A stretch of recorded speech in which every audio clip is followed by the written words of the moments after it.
Welcome back to the channel, everyone. Today I want to talk about how the shorts are trapped and how they can't escape. So stay tuned and let's make some money. And now I want to dive straight in with the key information. So I want to start by using this Reddit post that lists a number of reasons why the shorts are trapped and how they can't escape.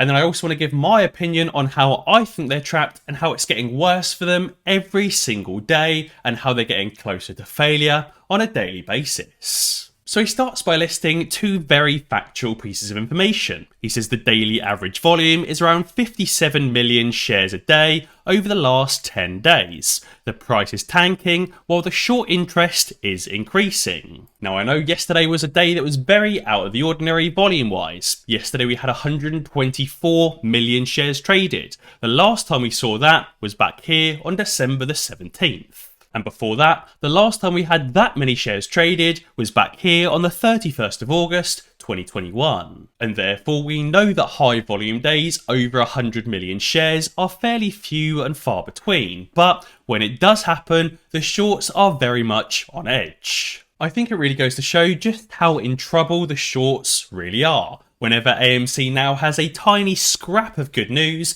we'll see AMC up 20%, over 100 million shares traded, and the shorts will be scrambling. Obviously yesterday, Adam Aaron pre-announced the Q4 results for AMC, and said AMC's 2021 results improved significantly as the year progressed. And he said we finished the year with the strongest quarter in 2 years. The fourth quarter of 2021 marks a meaningful milestone with positive EBITDA of more than 145 million and positive operating cash generated of more than 215 million. Therefore, the shorts are so heavily up against it and so desperately on the wire that whenever AMC has a tiny scrap of good news, it will run 20% or more and we'll see 100 million shares traded or more. The post says obviously the price is tanking while the short interest is increasing. That means that the price is only falling because shorts are shorting more, not because apes are selling, because obviously the apes aren't selling. Now I want to talk about why AMC is falling even though we've had so much good news and even though apes have been buying so many AMC shares. The post says the price is not caused or impacted by the amount of shares purchased or sold.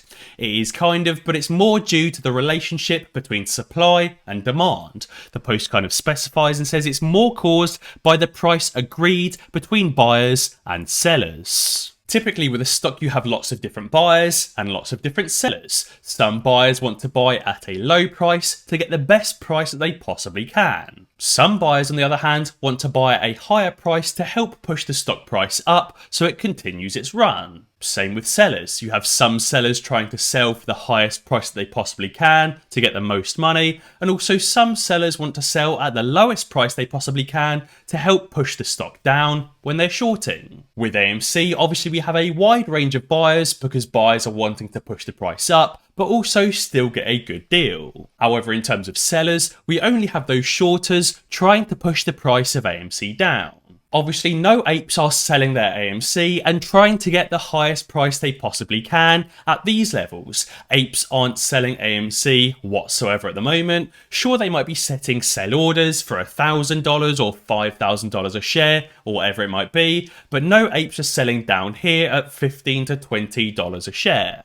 So the reason why AMC is falling is because we have this imbalance between buyers and sellers. We don't have any sellers wanting to sell the stock for a high price. We only have shorts wanting to drive the price down. The post says if we look at the stock price right now at around $15 a share, that means that if only one stock is traded between one buyer and one seller, and the buyer is willing to pay up to $40 a share, but the seller doesn't want to sell below $30, and no other shares will be available during that moment of time, then the stock will be traded at that $30 price, and so the stock will spike to $30 a share. But it works the same the other way around as well. Say there's a buyer that wants to buy at AMC and they're willing to pay up to $15 a share, but there's no sellers wanting to sell AMC for $15 a share as well and hold the price flat, but there are shorts wanting to short more at $14 or $13 per share. And therefore the trade is enacted at that shorter's price down at $14 or $13 per share, and therefore the price falls. Typically, you'd also have sellers wanting to sell at $14, $15, $16, and $17 per share, but because apes aren't selling their shares, there isn't any of that larger volume or higher volume, only the lower volume. Guys, if you're getting a little bit worried about holding your AMC in Fidelity due to all the recent glitches and the fact that Fidelity actually supports short sellers, Moomoo are currently buying you and giving you a free stock of AMC on top of their usual 5 free shares when you sign up using the link in the description below and make your first deposit. When you sign up to Moomoo and make your first deposit, you'll get 2 free shares valued up to $3,500 each. If you can deposit $100, Moomoo will buy you a free share of AMC, and guys, if you can deposit the full $2,000, then you get an extra 3 free shares valued up to $3,500 each. Moomoo is also an excellent commission-free broker that doesn't make its money from payment for order flow. Moomoo and Futu make their money from margin interest and from payment fees, and therefore you don't have to worry about your trades going through sketchy dark pools or being given to Citadel. Moomoo also has brilliant technical indicators and advanced charting tools. Moomoo also publishes daily short selling volume on top of a number of other key metrics. And therefore, guys, be sure to sign up to Moomoo using the link in the description below and make your first deposit to get up to $17,500 in free stocks and a free share of AMC. And obviously, we know that the apes aren't selling their shares of AMC from this post from the real dark pool that I went through the other week. Obviously, the price of AMC has been falling significantly, but the actual shareholder base here in yellow has, if anything, been increasing over the last few months. And we can also see here from the position cost distribution on Webull, many apes are holding their shares at the $50 to $60 region and the $30 to $50 region as well. This obviously shows that the majority of apes holding their AMC shares at these higher prices just aren't selling their shares. And he said, a friend of mine who has a master's in business explained to me that besides algorithmic high frequency trading, the price tanks because short sellers, with their retail or hedge funds, are trading between each other. He says this means a short seller is covering his position while another short seller opens their position and sells a share, while the apes are still holding. So basically you've got these hedge funds passing the same share to each other, which causes the price of AMC to fall, but largely doesn't cause a massive spike in short interest. Now, I think obviously there's a high transaction cost in here. Maybe the apes get in there as well sometimes and buy those shares that they're trying to pass between each other, and therefore they're having to short more shares each time, and that's why we've seen a steady rise in that short interest. And he says if and when this demand increases, short sellers can't trade between each other because the ones at the bottom are trapped and want to get out but can't get out. And he says they might try and cover with a small loss, but new short positions are opened less frequently as AMC has huge retail support with many apes that aren't selling. And he says when this finally pops, there will be a moment where algorithmic high frequency trading can't suppress the price anymore since short sellers want to cover with the smallest possible loss. And then obviously when the short sellers rush against each other to cover, they'll basically end up buying up the entire order book and the price will spike massively and very, very quickly. But I also wanted to focus on the failed to delivers in AMC and GameStop compared to some other stocks in the market, and how it's blatantly obvious that massive amounts of market manipulation are occurring. And again, I think this blatant market manipulation again only goes to show just how close the shorts really are to being liquidated and how close they are to losing. Jackson Hunter says, I did some nightly routine research and he came across some interesting numbers. In 2021, for the full year, Apple had 37 million failures to deliver. Now, Apple's float is 16.3 billion shares, and therefore the full year failed to delivers for Apple was 0.23% of its entire float. Now, looking at Tesla to compare, in 2021, Tesla had 13 million failures to deliver, so even less FTDs than Apple. But Tesla's float is only 809 million shares, and therefore the full year failed to delivers for Tesla was 1.7% of its entire float. Over to Microsoft. Microsoft had a very minuscule 3.4 million fails to deliver, and Microsoft's float is $7.49 billion, and therefore the 2021 full year fails to deliver was only 0.045% of Microsoft's float. But when we look at AMC and GameStop, GameStop had 24 million failed to delivers, and GameStop's float is only 62.5 million shares, meaning a full year fails to deliver figure of 39% of its entire float. Now that's massive compared to the 0.23% in Apple, 1.7% in Tesla, and 0.045% in Microsoft. But with AMC, it's even worse. There's a whopping 209 million fails to deliver in AMC for 2021.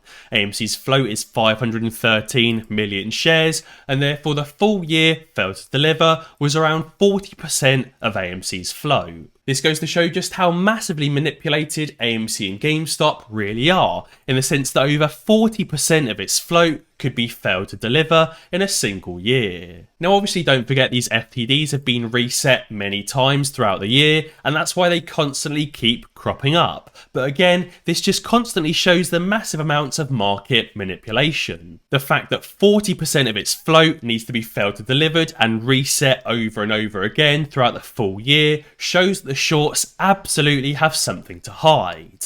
And this is the shorts are losing, the shorts are trapped, and we have won. Now if you imagine a garage forecourt, this is like that garage selling their entire forecourt worth of cars, but only delivering half of the cars on the lot. Now yes, it's important to remember that some of those car deliveries failed, and they reset the car delivery and failed it again. It still doesn't excuse that over half of the cars on that lot were never delivered.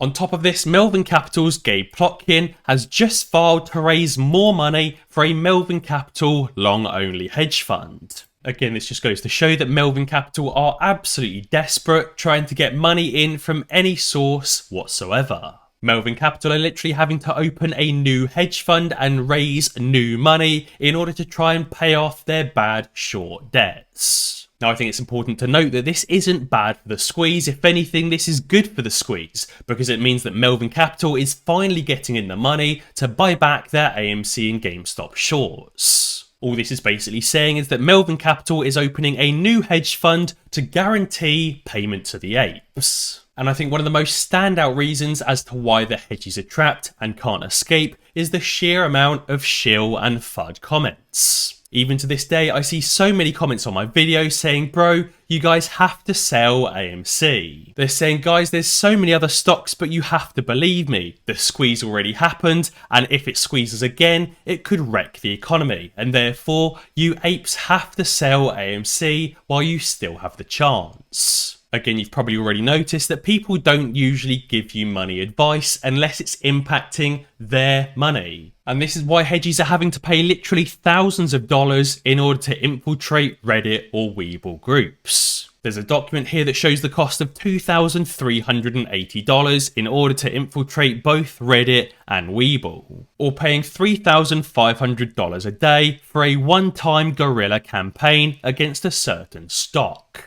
You can even pay for an article in tier 1 mainstream media, either on the front page or even specifically paying for a negative effect PR article. If you haven't already, I'll leave the link to this post down in the description below so you can see just how much shill companies and bot companies charge for posts on Reddit, Webull, and in mainstream media. Guys, be sure to let me know down in the comments below why you think the hedges are trapped and can't escape.